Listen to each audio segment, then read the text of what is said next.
Good morning, Jai Bhagwan, and welcome to Bhakti House. Let me just make a little adjustment here. I hope you're having a good morning this morning.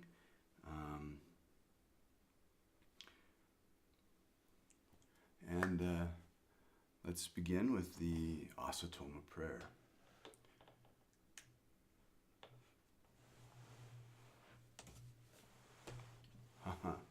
Pardon me as I unintentionally adjust the camera.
Shanti.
If your eyes are open still, let them close. Unless, of course, circumstances should prevent that.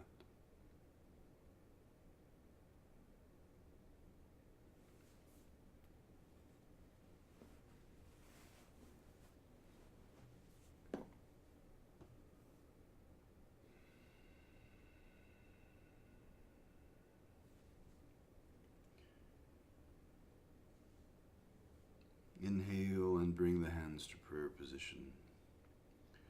And as you exhale, let the eyes open. And again, Jai Bhagwan. And just looking down through our list of friends, it's Ashley, Barbara, Taylor. Oh, one of my nieces. Thank you for being here this morning.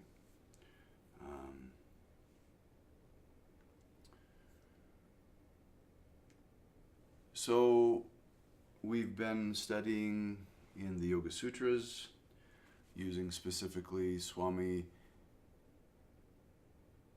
Venkatasananda's new interpretive translation. And as I mentioned, new interpretive translation is a bit of it's a relative thing. This new interpretive translation was first new in 1975.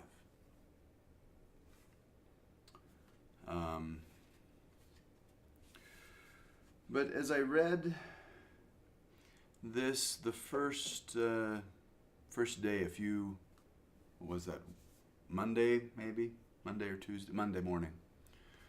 As I read and shared with you this, for the first sutra here, he says, now when a sincere seeker approaches an enlightened teacher with the right attitude of discipleship, for example, free of preconceived notions and prejudices, full of intelligent faith and receptivity, and with the right spirit of inquiry, at the right time and the right place, communication of yoga takes place.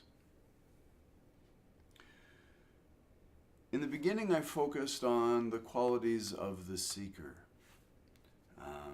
Right attitude of discipleship, free of preconceived notions and prejudices, full of intelligent faith and receptivity, and with the right spirit of inquiry. And we briefly touched on those things. Again, right time and right place. If you have the other qualities, the right time and right place attend to themselves. And I don't want to revisit those others, so that we can use our time this morning to really focus on this enlightened teacher bit. What is an enlightened teacher? Well, the short word for it is guru. It's G-U-R-U. It's short, guru. The Guru Gita tells us that Gu, G-U, is the symbol for darkest night, and Ru, R-U, is the symbol for radiant light. And a guru is one who leads you from darkness to light. Notice that isn't pointing at all to the quality of that guru. Rather, it's pointing to the effect that this guru has or brings to you. It is someone, anyone, who leads you from darkness, any darkness, to light, any amount of light. Gurus in our modern society, they get a bad rap. Largely because there's been some bad actors, and in varying degrees. In other words, the guru is human. If you are looking for someone who is perfect, your best bet is to find someone who's dead, and don't go looking into their past very far. Or to imagine someone. But even if you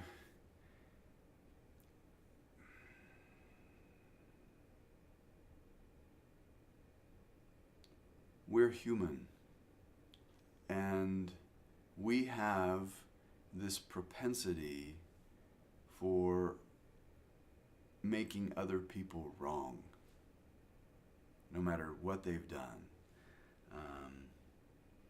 It's I don't know why we do it, but we do.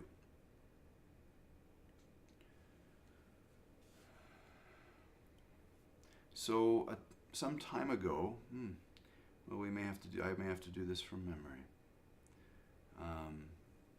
Some time ago, I wrote an article. Let's see if we can get to it this way.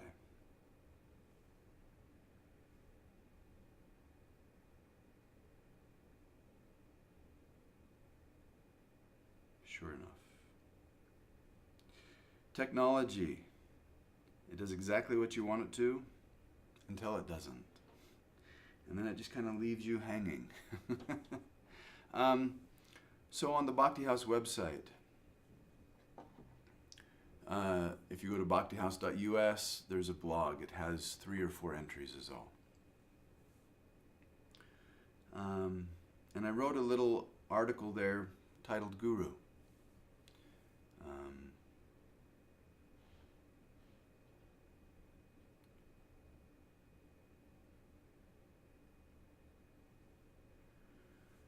So as I wrote there, during one of the retreats that I had just finished leading back in 2018,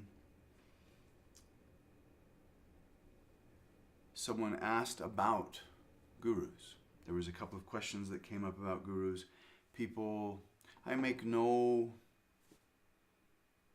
apologies, and I don't hide the fact that, over here, I'm looking at this computer screen, sorry, that I am a disciple, a devotee of Guru Yogi Amrit Desai. Guru Dev, as I call him. That I've taken initiation into this lineage. That doesn't mean I have to abandon anything else that has helped bring me to this point. I have found something which helps me to live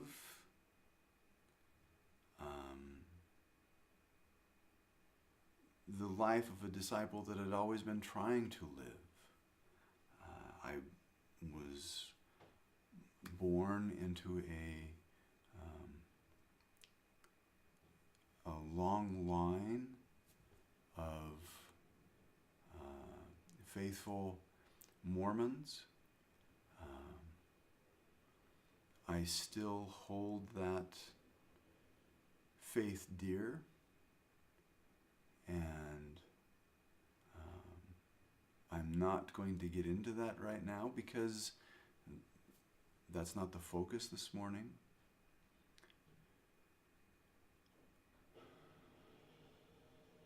Rather, the focus is, how can you recognize your guru?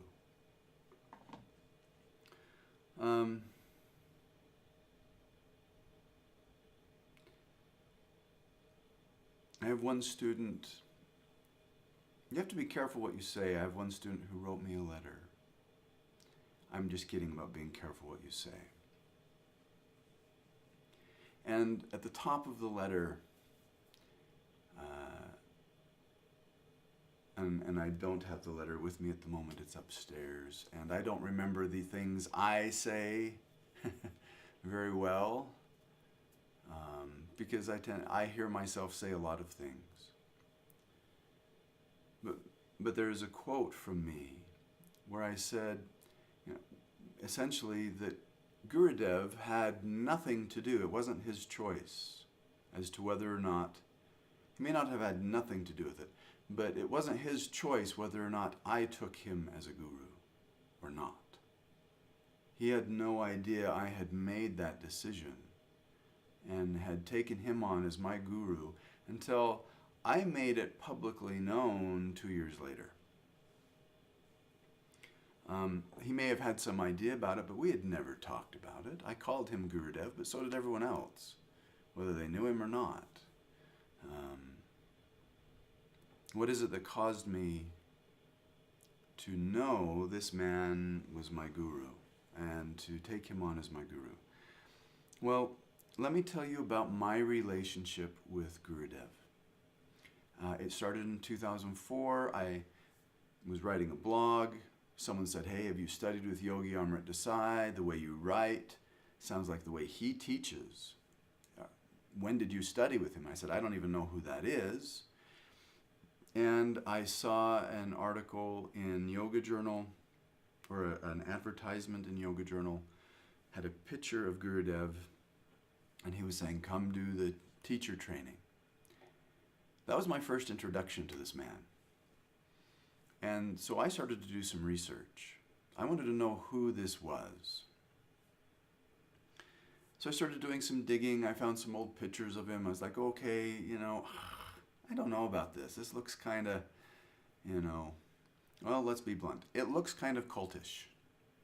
I mean, here's this guy sitting up on this stand in a big chair with all these people dressed in white. It's the perfect image of the stereotypical cult in the American mind. And I was like, I don't know about this. But there was something, I couldn't leave it alone. I just could not leave it alone. So I did some more research, more study. And I found an article about, these are people that you should definitely avoid because they're charlatans. Snakes in gurus' clothing. And Gurudev was listed among them. I'm like, okay, let's read why. Well, apparently he had affairs with a couple of his students when he was younger. And when that news came out years later, and these were consensual relationships, still it's infidelity. He was married. When this came out years later, it nearly destroyed the organization that he had created. According to what I read, he was kicked out of the organization and went into seclusion for a number of years. And then now he's back. Well, if there's one thing that I have learned over the years, being a member of the Church of Jesus Christ of Latter-day Saints, a Mormon, is don't judge the organization, its members, what it teaches, by what people say who are against that organization. So I took that information in.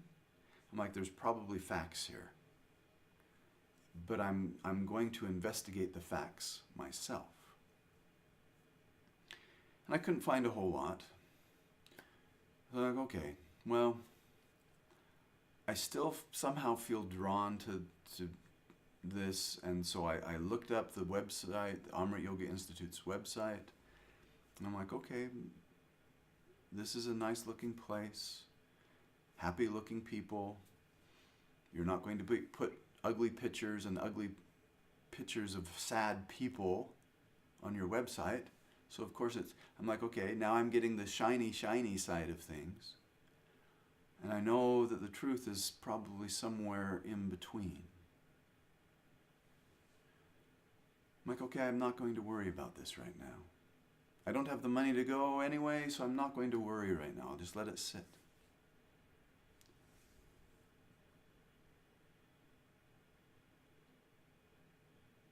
And then I made the determination, I am going to be a certified yoga teacher. I'd been teaching yoga for years.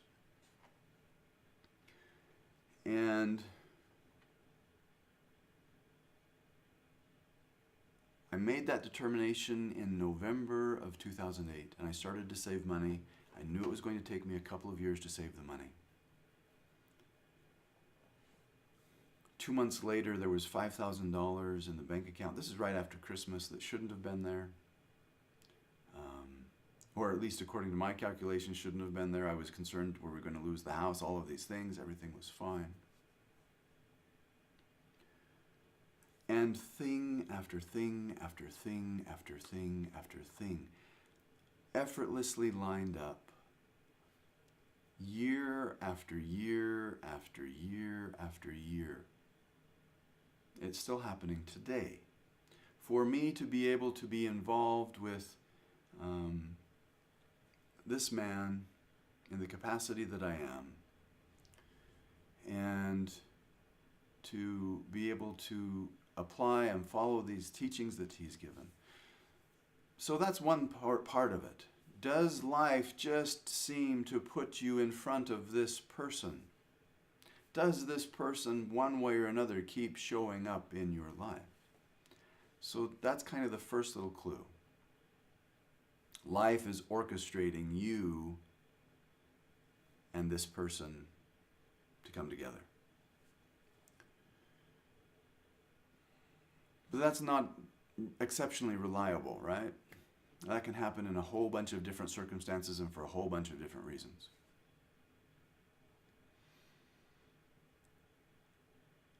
At no point did that suddenly flip a switch for me to make me go, oh, this guy's my guru. No, I was seated in a room with, I don't know, about 50 other people at that point. And this man who I have seen, I saw him earlier, a couple of days earlier.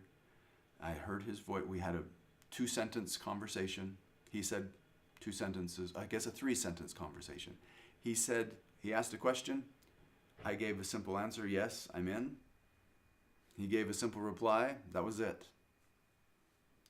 That's all the interaction I'd had. He walks into the room. His hands are in prayer position. He's smiling. And I knew. I immediately knew. This man is my guru. And I had no idea what that meant.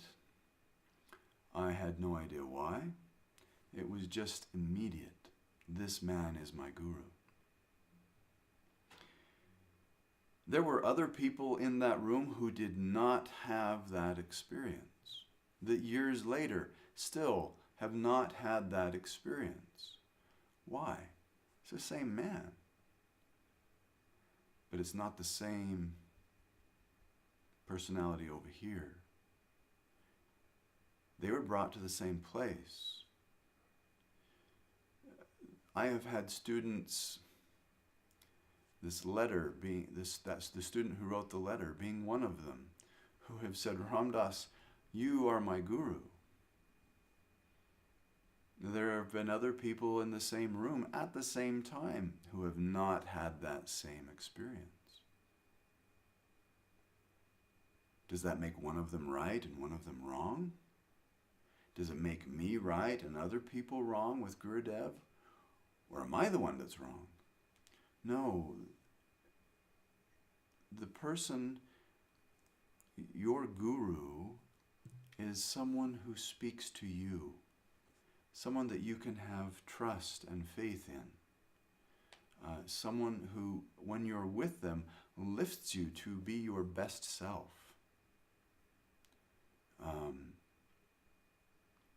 And that those things happen spontaneously and automatically. That doesn't mean you're always going to be on your best behavior around them, because they're also going to push your buttons. This person is going to make you a little bit crazy. This is what I said about this.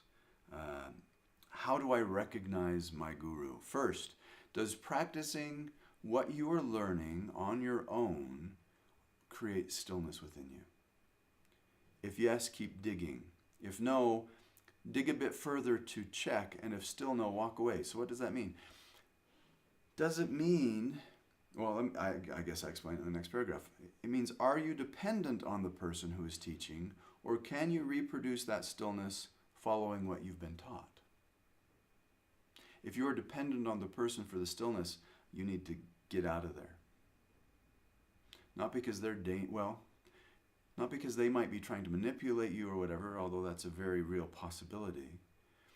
But at the very least, you're becoming dependent upon them, and that's not the purpose of a guru. Second, Do you like them? Do you feel like your friends? Are they your best buddy? If so, walk away from them as a guru. Keep them as a friend, but walk away from them as a guru. Do you find that this person attracts your attention and what they teach lifts you? You feel like friends. But at the same time, they frighten you some. This isn't fear of them, but rather because they inspire the best in you, and that feels intimidating. If you don't feel entirely comfortable around this person, but the effect of what they're teaching is so very attractive, stay there. Keep digging. And as I said, this is the knife's edge that so many people run from and so many charlatans use to their advantage. The guru will tell you to really see yourself. A true guru will always point back to you, point back to you, point back to you. And this will be uncomfortable, even frightening. The charlatan will say, love me, love me, love me. This will also be uncomfortable, but a little more icky, if you will. Third, your guru will likely be old. It's an unusual and rare exception that life would give you a young guru.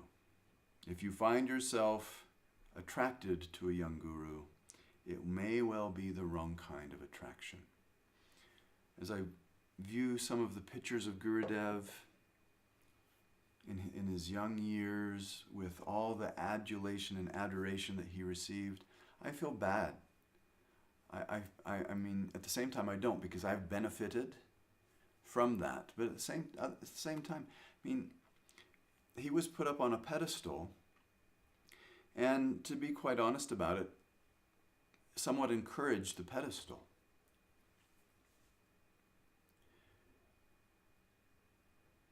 And he's talked very openly about this.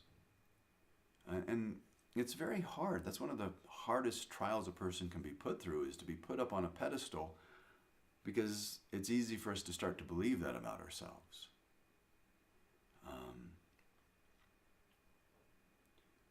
One of the first things I have told anyone who's ever considered me their guru is, please do not put me on a pedestal, and if you see me on a pedestal at all, please come over and knock me off of it.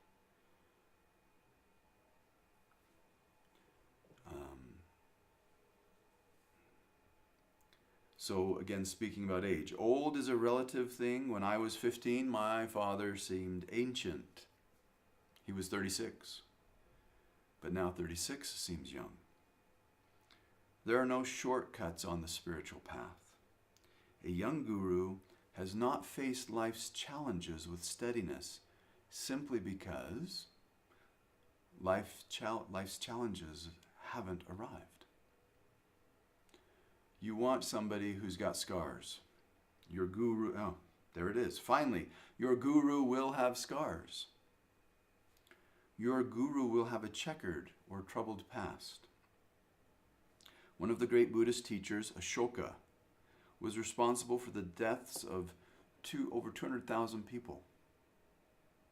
He's the one who inspired and codified vegetarianism, because it was a do or a don't, doesn't really matter. And once Ashoka realized what he had done, he's like, the only way I can really atone for this and make up for what I have done, 200,000 deaths, is to promote nonviolence in its purest form. Don't even eat meat.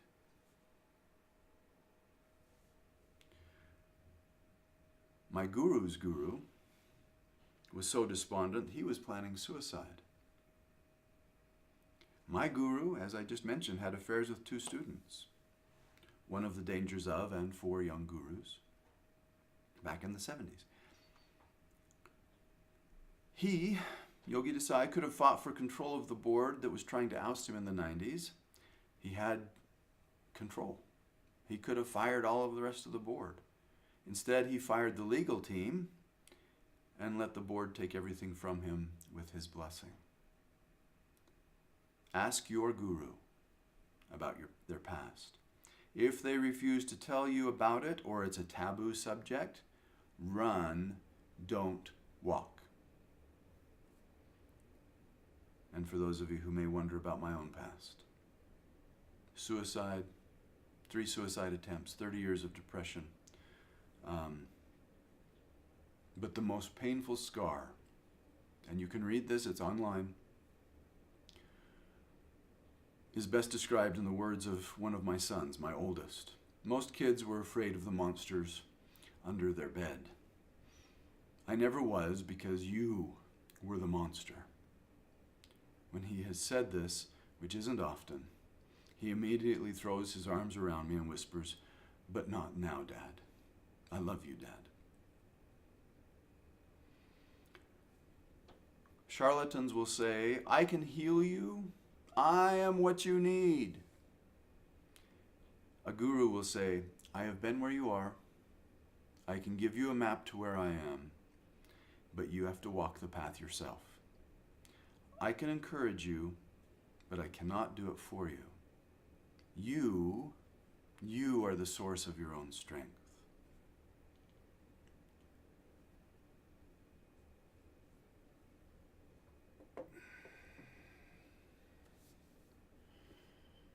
Notice I haven't talked very much about this enlightened teacher, but only about a guru. If you're looking for an enlightened teacher, you're going to have a very difficult search. Why? Well, one, as Gurudev is known to say, it takes a thief to know a thief.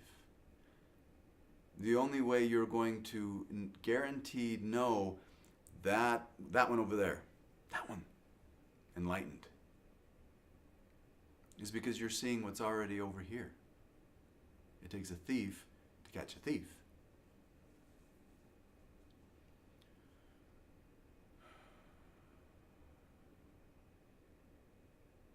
And the other is, enlightened people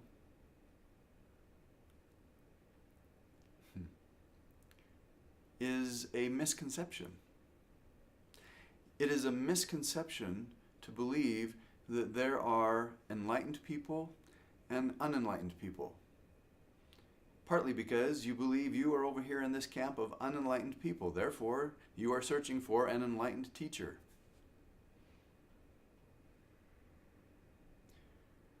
Enlightenment is not something you become. You cannot become enlightened. Let me repeat that. You cannot become enlightened. It is impossible. It is impossible for anyone to become enlightened. Enlightenment is a revelation that you have always been enlightened, that you are currently now enlightened, and that you will always remain enlightened. You cannot become what you already are.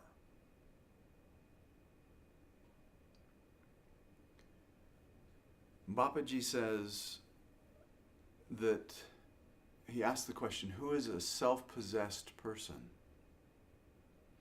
He says, indeed, we can say that everyone is a self-possessed person, except for the one who doesn't know the answer to the question, who am I? If you know the answer to the question, who am I, that is enlightenment. But the answer to that question isn't what you think. It's not your name. It's not your history. It's not all of the labels that you wear.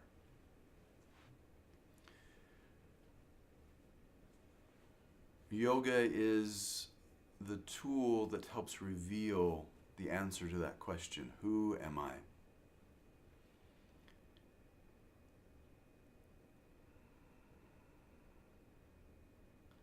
And the simple answer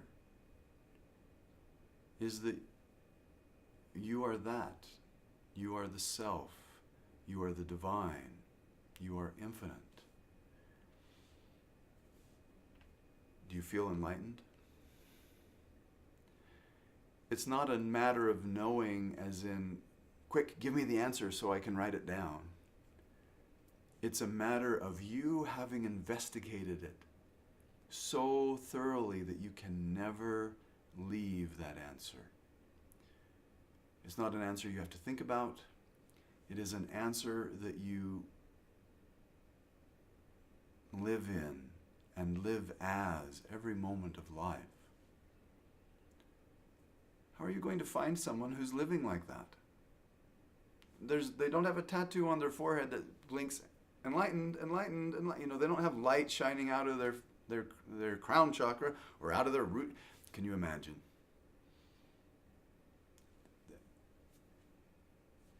There is an attractiveness. And it's very easy to confuse that attractiveness with other kinds of attraction. All right. So how do you find an enlightened teacher? The answer is back here. Be a sincere seeker. One who has the right attitude of discipleship, meaning free of preconceptions or preconceived notions and prejudices, full of intelligent faith and receptivity with the right spirit of inquiry. I guarantee you, when you have the qualities of a sincere seeker, all of life will put you right in front of your guru. How enlightened they are, not so important. Not so important. All right, my friends. Thank you for joining me this morning. Oh, we've gone a little bit over time. Monday, we will continue with the Yoga Sutras. We will look at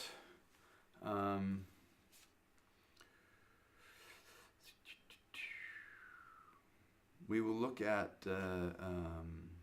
vrittis.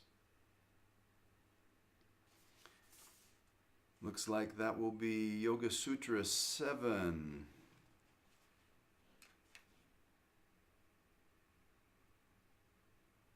Seven through 12. Yoga Sutra, Book 1, 7 through 12. For Monday, the vrittis. Here's a question that was asked to me this week.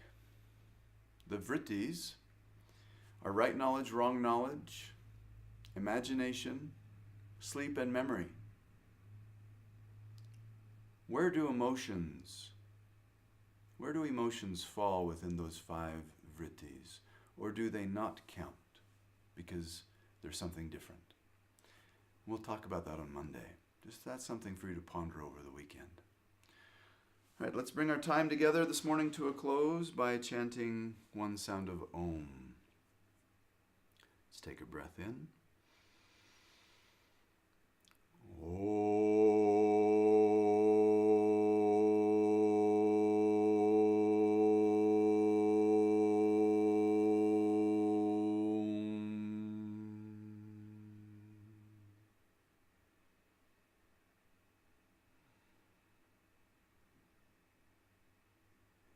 As you inhale, bring the hands to prayer position. As you exhale, let the eyes open. Jai Bhagwan. Thank you for joining me this morning. And again, if you are seeking for an enlightened teacher, first be a sincere seeker. And then there is no question you will be led toward that enlightened teacher, that guru who is right for you. And it's not going to be the same person necessarily as your friends. They may be led to someone else. That's all right. All right, friends. Until Monday morning. Jai Bhagwan.